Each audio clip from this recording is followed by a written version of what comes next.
I want to tell you my story and how the Guard saved my life, but I have to start with the backstory to fill you in. Growing up, there was 4 kids in my family, and my parents were married, and to the outside world, we looked like a normal family. We went to school on time. I mean, nobody really questioned anything, but behind closed doors, it was a different story. It was a nightmare. So there was a lot of yelling. My dad was super intense, throwing things and broken walls, and broke my nose once. It was really physical. I was molested at 6. He'd do things like buy us cats and dogs and then torture them to death in front of us. It was nothing on a Saturday morning to wake up to a dog being tortured or beat. So about 14, my parents divorced and they moved out, both of them. So it was myself and my sisters at that time. It kind of made for an intense way to grow up through high school. It opened the door for some really bad stuff. So at one point, someone broke into our house. Another point, I was, 15, I was raped. Growing up like that, I always thought, I am gonna be more than this. I'm gonna be better than this. So I graduated high school and I thought, I'm out. I'm gonna go make something of myself and I'm never looking back. So I joined the military and I didn't look back. So I started out enlisted as an aerial porter. I loved that job. I got married and had 2 kids. And about the time I had 2 kids, I started to realize that I didn't have some of the skills that I really wanted as a parent. I wasn't sure what to do when my kids would do things. And what I had to fall back on was incredibly inappropriate. And thank God I realized that. So my husband said maybe I should go, talk to a counselor a little bit, which in my mind was super taboo. I did not want to affect my military career. That was super important to me. So I went and talked to a counselor. And it just kind of opened up the doors for all the emotions and all the stuff that I hadn't dealt with.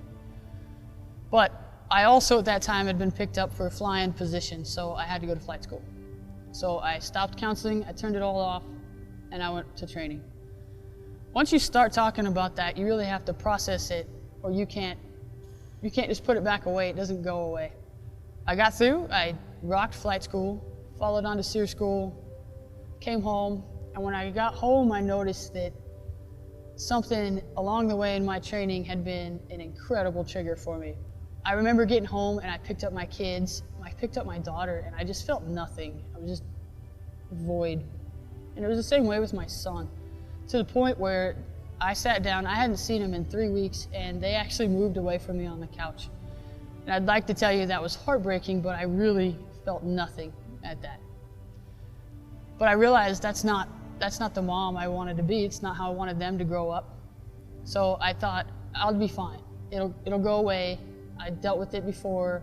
I'm just gonna put it aside and I'm gonna go to work and I'm gonna focus. So I got to work, but I noticed at work, I couldn't not watch the door. I couldn't even get through one mission planning session without, I don't even know where I'd go. My mind would just go somewhere else. I was just void. So I realized I can't step to an aircraft like that. I can't have a crew relying on me and not be able to do my job.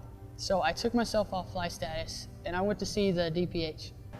Casey came to me and just had initially said, hypothetically, what would you do or how would you handle this scenario if someone had some stressors going on? Very vague, guarded, and not fully trusting. And I kind of gave her the blanket, not knowing what was going on, not knowing what her past was, and she just said, okay, thanks, and got up and left. So the next day, I just was overwhelmed. I couldn't focus, and it was constant. It was like my skin was just on fire. I couldn't control the physical side effects of this. And at the time, I was very anti-mental health. I was anti-counseling. I thought, this is gonna end my career. I can't say anything. I'm not in control of my own body. I went back to Elizabeth and I told her what was going on and I said, I need help. And I said, okay. And she gave me a brief rundown and said she had a colorful childhood and was interested in getting some care. So amongst all this, I started doing treatment, an intensive outpatient treatment, where basically my job was to go to counseling all day. I remember I walked into this counseling and I thought, oh, what am I doing here? I'm supposed to be a flyer. I am supposed to be strong. I'm supposed to be doing my job, doing what I signed up for. But I also knew that my family had to come first. So if I can't take care of myself, how am I ever going to do my job? So I got about 2 weeks into this treatment, and working out was my out. It was my escape my entire life. I'd run and I'd lift weights, and I was on my way home from CrossFit one day and I got in a car accident and it messed up my shoulder. So now I'm in treatment and I can't run. I can't do any of my things that I like to do to escape. I can't go to work, so I'm not worth anything at my job. When I'm home, I'm angry and short-tempered, so I'm not worth anything at home. My daughter, who was my favorite person in the whole world, was the worst trigger out of everything. So every time I'd see my daughter, it was like watching her get raped. It was terrible. Going home had gone from being a safe place and being where I wanted to be to the last place on earth I wanted to be. That eats you up inside. When you know you had kids because you want to be a parent and you can't be around them, you can't raise them the way you want to, it just builds, it gets worse day by day. So there really was no out at that point. There was nothing worth getting up for, but sleep was terrible too. So I told the DPH, I told Elizabeth, I said, hey, I don't think this is for me. I don't think this group is gonna work. She said, okay, well, we can realign and see what other services are in town. I kind of joke and say that finding the right counselor is like dating. You don't settle on one just because it's not the right person. It's a connection that you have to make with that person, and it's not always going to be the right connection. It doesn't mean that anything is wrong with one of the counselors or yourself. It's just finding what works best for you and what you're looking for. If you're gonna get through treatment, you have to find someone that matches your personality. It took 5 counselors for me to find one that would fit my personality. And you'll know they're a fit or they're not. That being said, they're gonna push you and it's gonna be hard. So you have to give them a chance. But I think it's really important that people understand you have to be honest with yourself.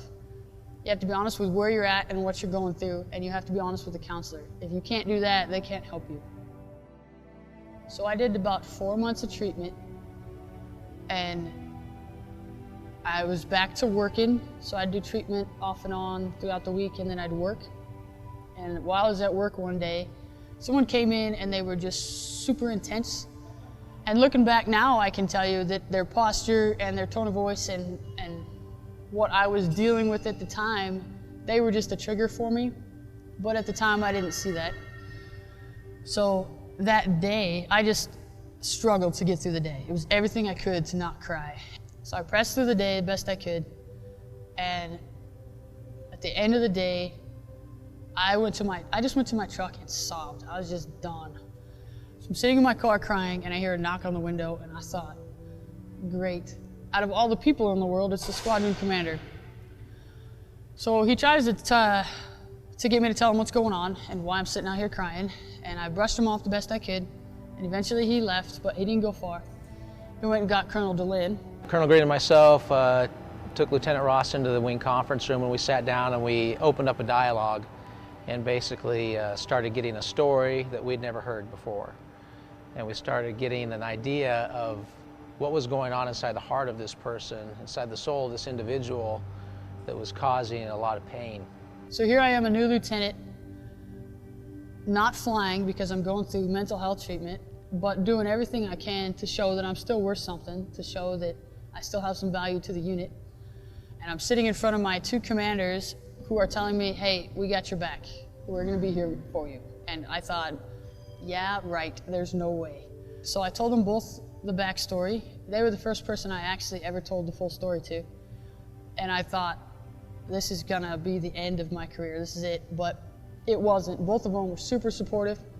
They both said, thank you for telling us what's going on, and we're gonna help you through this. We're gonna help get you back in that airplane. One of the things that I said was, have you been part of a family before? Because you are now. And I think that struck a chord, maybe kind of resonated a little bit.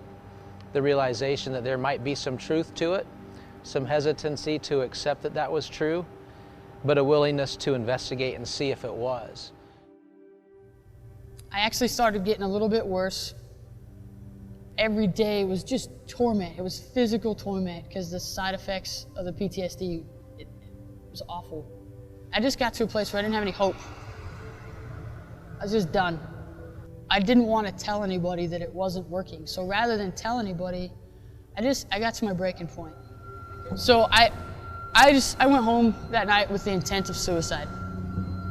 I was done. I feel like being military, we're doers and we want to do something about it. So my something was to just turn it off. I just wanted everything to stop. There was nothing was worth what I was going through every day. So God intervened and I'm still here, but I still struggled with it day to day. I struggled with the idea of maybe I could find some peace if I just turn this off. So I finally realized that I should probably tell someone that I was thinking that. So I told Colonel DeLynn, I said, I've been really thinking about the easy way out. And he said, we're gonna get you the help you need. We're gonna figure it out. I'm gonna bring in some of our friends and tell them what's going on and that you need some support. Unbeknownst to me, friends meant other commanders that I did not feel were my friends. So they all started checking on me. And the more I realized that I wasn't broken for good, the more I realized that I could be helped, the easier it got to tell my story and the easier it got to get up each day. So I ended up continuing treatment. I got all the way through the PTSD treatment. Throughout this process, as I was really struggling, Colonel Green and Colonel DeLynn, we started talking about religion a little bit, and that's when I really saw the turnaround, is when I started to study religion, and I found my own faith. I found my own spirituality, and I started studying the Bible and talking to people about that. And the more I found support in that, the easier it got. I stayed really close contact with the DPH. I honestly owe my life to my commanders and to the DPH. They carried me through this. They fought to keep me on a fly status. They fought to get me back in the airplane. They went out on limbs and said, she's a great airman and we want to keep her. And we will do whatever we need to do to get her the care and to hang with her through this process. Not once did anybody push me away or shy away from me because I was struggling with mental health. Now I can say I go to work every day and I enjoy my job and I can focus through the day. I don't struggle with the physical symptoms like I used to. My daughter's not a trigger anymore. Neither of my kids are. There's still moments that I have to refocus and recenter myself, but my relationship with them is incredible. I love going home every day. I still have to work at it.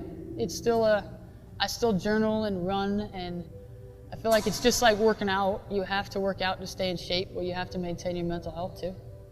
It wasn't easy for her, but it also wasn't easy for command, medical, the paperwork, the process, and stuff like that. But when we all work together and communicate as an organization, which is key of having those professional relationships built in, that it's easy to work together and we're able to rally around her and make this whole story a success. From my perspective, the commanders were so instrumental in my success. If they had pushed me away, I don't know how I would have dealt with it. I don't think I would have been able to deal with it. They were my support and my lifeline through this. With all the veteran suicides we have every day, we need to start telling our stories. We need to start letting people know that, no, I struggled. I really did. But I got through it. The more we tell our stories and the more we tell what worked and what didn't, the easier it's going to be for other people to step forward and say, hey, I need help. Mental health is it's taboo because we make it that way. It's no different than having cancer or a broken leg or something that we can treat. If it was a broken leg, everybody would rush to your aid to get you to the doctor. But because it's mental health, we look at it and we think, oh, we can't see it. It can't be real. I remember I thought, there's no way this is real. This is in my head. I should have control over this. But I can honestly testify that treatment works, and the more you stick with it and have support through it, it really can get you through. Struggling with mental health, having a mental illness, whether it's PTSD, whatever it is, it doesn't have to be the end of your career. You can deal with it, and you can get help, and reaching out is what they want us to do. I don't know where I'd be if I wasn't in the Air National Guard. It gave me structure. It gave me support. The Air National Guard's the reason I had the resources to get through all this. They are what got me connected with the right counselors and what helped me to realign when I was struggling. They were my family through everything.